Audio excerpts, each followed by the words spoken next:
हम पाकिस्तान के राष्ट्रपति के भारत दौरे और उस पर उठती प्रतिक्रिया को आपके सामने रख रहे हैं। अब तक के हर कॉलर ने कहा है, हालांकि 2 कॉलर ने जरदारी की इस विजिट का स्वागत किया है और उसके जवाब में भी कई कॉलर अपनी प्रतिक्रिया देना चाहते हैं। मैं आपको भी कहूंगा कि आप भी अपनी प्रतिक्रिया को दीजिए, क्योंकि ये राष्ट्र का सवाल है और राष्ट्र की नीति का सवाल है। हमारी पाकिस्तान की नीयत ठीक नहीं है और हमारी नीयत ठीक है लेकिन हमारी नीति ठीक नहीं है। जब इसमें तालमेल नहीं होता है तो देश का नुकसान होना तय है। एक कॉलर से बात करते हैं। बिंदास बोल में सुदर्शन का को मैं प्रणाम करता हूं, क्योंकि इन्होंने एक खुलेआम और बेधड़क बात कहने का जो इरादा बना है वो भारतवर्ष के लिए बहुत ही अच्छा है। इसकी हम कदर करते हैं। इस पर मैं बताना चाहता हूं कि जब भी पाकिस्तान के खिलाफ हमारे राजनेताओं ने पल के बिछाई है तभी इनके खंजर घोपा गया है। आखिर कब सुधरेगा ये हमारा देश? इससे अच्छा तो फिर उनको जो यहाँ ब्रिटिश शासक था उनको भगाने का फायदा क्या हुआ? क्यों भगाया उनको? बिल्कुल। उनको कब तक हम सहन करेंगे? कब तक हद होती है किसी चीज की? क्यों ये पलके बिछाते हैं? क्यों उनके बार बार? क्या नहीं है हमारे अंदर? हमारे अंदर कमी है तो एक राजनेता की है जो अपनी वोट के लिए चाम दाम दंड वेश कुछ भी अपना सकता है। ऐसी राजनीति को बदलना होगा। ऐसे संस्कार स्कूल में पढ़ाने होंगे बच्चों को, नीचे से लेके ऊपर तक। आज किसी शहीद को कोई याद करता है? नहीं करता। क्यों नहीं करता? क्योंकि एक राजनेता इतना छाया हुआ है, बस उसी के ढंग से, उसी के मनमानी से चलते रहो, अपने अंदर खंजर खुपवाते रहो, कुछ नहीं होगा। बिल्कुल, धन्यवाद। बहुत ही भावनिक प्रतिक्रिया देने के लिए। ये इस देश के आम आदमी के मन की आवाज है। और एक कॉलर से बात करते हैं, उनकी राय लेते हैं। नमस्कार।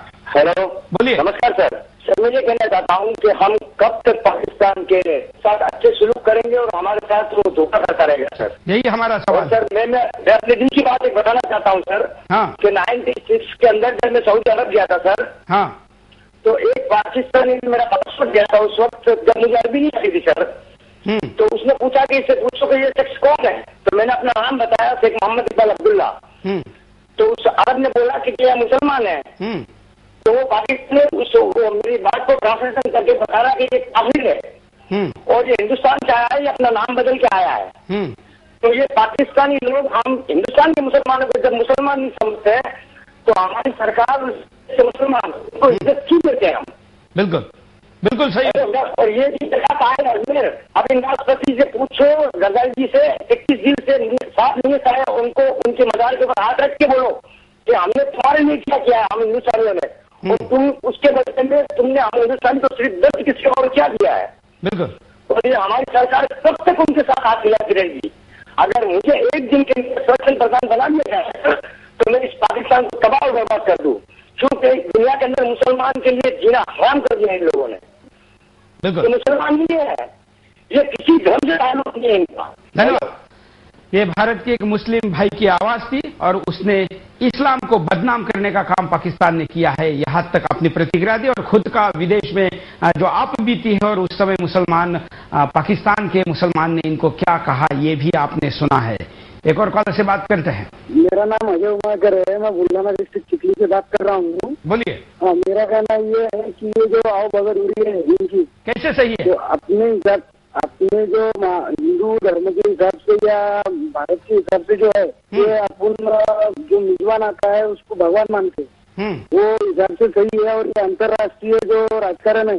चलिए, इस कॉलर के इस प्रतिक्रिया पर मैं तो पहले जवाब दे चुका हूं, लेकिन आप भी अपना जवाब दे सकते हैं, आप भी अपनी प्रतिक्रिया दे सकते हैं कि इस प्रकार की प्रतिक्रिया देने वाले कॉलर के बारे में आपकी क्या राय है या आपकी क्या प्रतिक्रिया है। हम यहाँ पर परिणाम देखते हैं कि क्या परिणाम होंगे। देखिए आपकी स्क्रीन पर। पाकिस्तान अपने मंसूबों में कामयाब हो जाएगा। एक तरफ पाकिस्तान भारत में परोक्ष रूप से आतंकवाद को बढ़ावा दे रहा है, दूसरी तरफ जियारत के बहाने आर्थिक तौर पर अपने देश को मजबूत करने की कोशिश कर रहा है। आतंकवाद को बढ़ावा मिलेगा। अगर इसी तरह से दुश्मन देश का स्वागत किया जाता रहा तो देश में आतंकवाद का बोलबाला हो जाएगा। देश की जनता मायूस हो जाएगी। भारत सरकार और जरदारी के बीच इस तरह की वार्ता से देश की जनता को मायूसी हाथ लगेगी, क्योंकि ऐसी वार्ता में देश हित की बात कम, नफे नुकसान की बातें ज्यादा होती हैं। सरकार से जनता का विश्वास उठ जाएगा। आतंकी हमलों के बावजूद अगर सरकार इसी तरह से दुश्मन देश के राष्ट्रपति का स्वागत करती रही तो देश की जनता का विश्वास उठ जाएगा। आतंकवाद पीड़ित लोगों की भावनाओं को ठेस पहुंचेगी। हाफिज सईद जैसे आतंकियों के हौसले बुलंद होंगे। इस पाकिस्तान के राष्ट्रपति के दौरे में भारत सरकार ने ये सवाल क्यों नहीं पूछा कि वहां पर जो मंदिरें तोड़े जा रहे हैं उस पर उन्होंने क्या स्टैंड लिया? ऐसे कई सवाल है, वो हम आपके सामने लेकर आएंगे। आप भी सवाल पूछ सकते हैं और भारत सरकार ने सवाल क्यों नहीं पूछा इस पर सवाल या निशान लगा सकते हैं। और एक कॉलर, नमस्कार। अभय कुमार बोल रहा हूँ सर। बोलिए। मैं कहता हूँ कसाब और उनके दोस्तों को बढ़ावा देने के लिए जरदारी साहब भारत आए हुए हैं, उनका स्वागत किया जा रहा है इसलिए सर। बिल्कुल सही यहाँ पर प्रतिक्रिया है। और कसाब और भारत के लिए जरदारी में क्या फर्क है? फर्क उल्टा यह है कि कसाब तो एक हमले का दोषी है, जरदारी कितने हमले के दोषी है। और रोज पाकिस्तान के बंदूकों से निकालने वाली लाखों गोलियां जो भारत के सीमा पार भारत के सैनिकों के दिशा में अंधेरे में भी कायरता के साथ चलाई जाती है, उसके लिए जिम्मेवार ये जरदारी है, वहां का राष्ट्रपति है। लेकिन हम उसका पलक पावड़े बिछाए स्वागत कर रहे हैं। और एक कॉलर।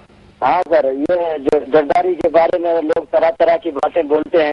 हाँ, तरह तरह की बातें बोल रहे हैं। कोई भी आपके घर में कोई भी जो चोरी हो जाए तो सबसे पहले किसको खबर होगी? पड़ोसी मदद करेगा।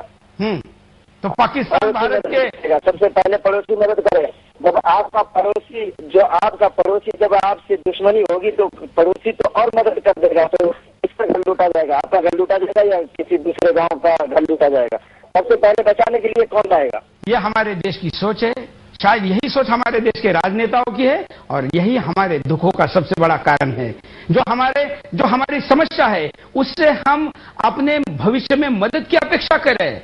वो लूट रहा है, आपका पड़ोसी है और कंपाउंड के अंदर से होल गिराकर आपकी सारी चीजों को लूट रहा है। उधर से इधर गंदगी फैल रहा है, उधर से यहाँ पर गोला बारूद फेंक रहा है, यहाँ पर चल रहे राष्ट्र विघातक कृत्यों को समर्थन दे रहा है और हम कल के दुख में उससे मदद की अपेक्षा करते हैं। यह हमारी सोच है। ऐसे सोच वाला समाज का देश कभी सुरक्षित नहीं हो सकता। और एक कॉलर से बात करते हैं। नमस्कार। बहादुर सिंह उत्तर प्रदेश गाजीपुर से बोल रहे हैं। हाँ, हमको थोड़ी ऊंची आवाज में बोलिए। ये है सुरेश जी, कहना हमको ये है कि गांव में ये प्रचलन है कि किसी के घर कोई कहीं से आता है, मोहल्ले में बांट करके खाते हैं लोग, लेकिन उतना ही बगल वाले को देते हैं जितना कि उसके घर से आया है। अगर हाँ देखिए, चुटिया ये जरदारी का जो स्वागत हुआ है बिल्कुल गलत है, नहीं होना चाहिए। और पाकिस्तान को उसी की भाषा में जब तक हम जवाब नहीं देंगे तब तक हम कायरों की तरह हाथ पर हाथ रख करके बैठे रहेंगे। और एक नया सगुफा उड़ीसा में चल रहा है, आप भी पेपर में पढ़ते होंगे। एक आदमी को जो है बचाने के लिए और 17 आतंकवादियों को, नक्सलाइटों को छोड़ा जा रहा है। ये तो जब हमारी धूलमुठ नींद रहेगी और जो कि हमारे आका लोग हैं बैठे हुए हैं वहां पर दिल्ली में और इस तरह की धूलमुठ नींद करते रहेंगे तो बहुत पॉइंट लेकर के हमको रोना टोना पड़ेगा और इससे तो कुछ होने जाना है नहीं। ये जांच अगर जब संसद भवन पर हमला हुआ था और उसी समय 2-4 ये लोग चले गए होते तो मालूम हो गया होता कि किसी को जाने का उसके परिवार को दर्द क्या होता है। हमारे सैनिक जो है सेना पर, सीमा पर अपना खून पसीना बहाकर। धन्यवाद आपने प्रतिक्रिया देने।